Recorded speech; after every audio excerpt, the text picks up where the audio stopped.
For an anime character to be considered good, do they need to have a likable personality, inspiring character arc, or amazing powers? Can a character just be who they are without outright showing the audience their hidden traits and the specific meanings they display behind the scenes? I've asked myself these questions when looking at how the general public views the characters of Demon Slayer. In particular, I've made the conclusion that Zenitsu addresses these questions perfectly. While it's completely understandable that he's loud, annoying, lazy, whines all the time, and is even a bit of a creep, I'm going to explain to you exactly why he's actually the most realistic and what I believe to be the most human character in the series. Here's why. What's up, anime fanbase? Welcome back to Anime Analysis, a channel dedicated to discussing and analyzing the best characters anime has to offer. Today we're looking at Zenitsu Agatsuma, our favorite cowardly thunder breather. If you enjoy this video and want to see more Demon Slayer or analysis content like this, hit the thumbs up button and comment down below. So, why is Zenitsu hated in the first place? In a series drowned by torment, chaos, and dark themes, Zenitsu quickly snaps the viewer into the sense of comedic relief. For many, this was really ill-timed and took away a lot of the mood that Demon Slayer had built until that point, which was a story about a boy seeking to cure his sister who became a demon. In stark contrast to our kind, humble, and calm protagonist, Tanjiro Kamado, Zenitsu is seen as the weak and annoying sidekick who can't shake the urge to cry and scream whenever he's in the slightest bit of danger.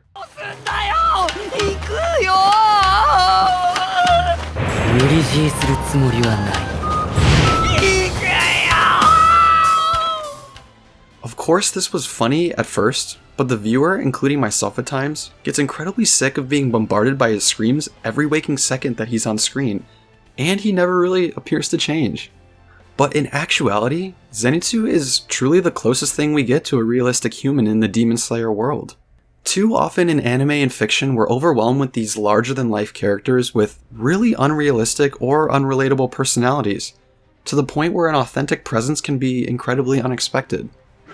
While getting to know Zenitsu, we uncover that he's a character of self-loathing, low self-esteem, self-doubt, and fear. These are all feelings that people can relate to and have probably felt at one point or another. But despite all of this, Zenitsu is openly transparent about everything.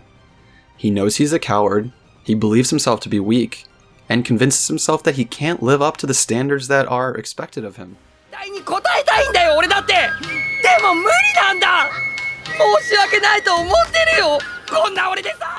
One of the reasons that this self-awareness isn't properly communicated to many first-time watchers is normally because it's being accompanied by his screaming and wailing, and a lot of it, frankly, is written off as a joke. Underneath his animated nature, Zenitsu encompasses a lot of realistic human emotion and themes throughout the story that I think make him an incredibly grounded character. Even though we're introduced to him as someone who's begging to be protected by Tanjiro because he doesn't want to die as a new Demon Slayer, we find that he has an incredibly noble side and truly a heart of gold.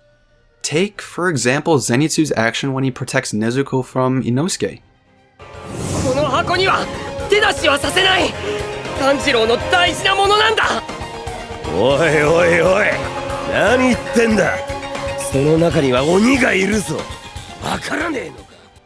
Even though he's scared and nervous half the time, he has the courage to step up in the face of danger for his friends or people he's come to care about, which I honestly find really relatable.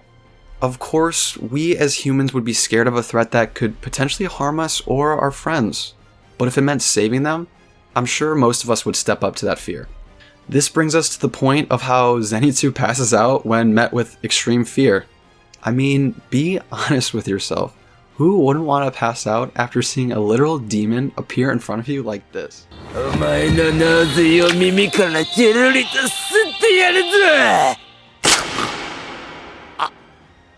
The act of Zenitsu sleeping is very similar to escapism shared by a lot of us in our everyday lives. We use things like social media or YouTube to escape the burdens and responsibilities that tend to pile up on us. Zenitsu's sleep is very similar in that it's the one place where he can rid his mind of all the fears and anxiety he experiences while he's awake. But like we as humans are always seeking to improve on ourselves, we see the same reflected with Zenitsu and his dependence on sleep to fight throughout the story of Demon Slayer. As we move along through the story, we find that Zenitsu becomes less and less reliant on fighting while he's asleep throughout the various fights in the series. Through Zenitsu's fights with the Tongue Demon, Spider Demon, Enmu, Daki, Kaigaku, and finally Muzan, we see that this confidence blossoms. While it's not a quick change or sudden moment, we see Zenitsu slowly build up this courage until his definitive fight with Kaigaku, where he's able to fight completely awake.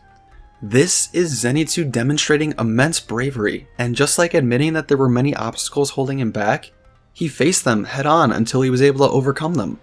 We also find that Zenitsu, although scared since the beginning, had the courage to keep pushing all along.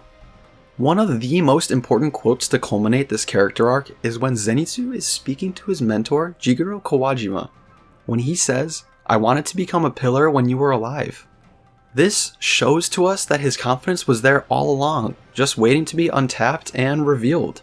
Slowly but surely, our screaming womanizer revealed his true nature, overcoming all obstacles that were in his way, just like we as humans do, seeking to better ourselves in every way possible.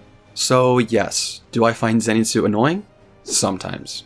Do I wish he screamed less? Sometimes. Does this persona make him any worse of a character? Definitely not. If anything, it serves to teach us that we all have the ability to be better than we were yesterday, and that it's perfectly okay to admit our shortcomings. You don't have to improve leaps and bounds each day. What matters is that you stay true to yourself and believe you have the capacity to be 1% better than you were yesterday. That's exactly what's communicated through Zenitsu's character arc, and exactly why I believe him to be such a remarkable character. What are your thoughts on Zenitsu? Whether you agree or disagree, love it or hate it, I would love to hear your impressions on his character arc in the comment section below. Also, if you enjoyed this Demon Slayer analysis and want to see more analysis content, I'll leave a link to my playlist for Hunter x Hunter characters right here. It's been Dale from Anime Analysis, and until next time, stay curious, anime fam.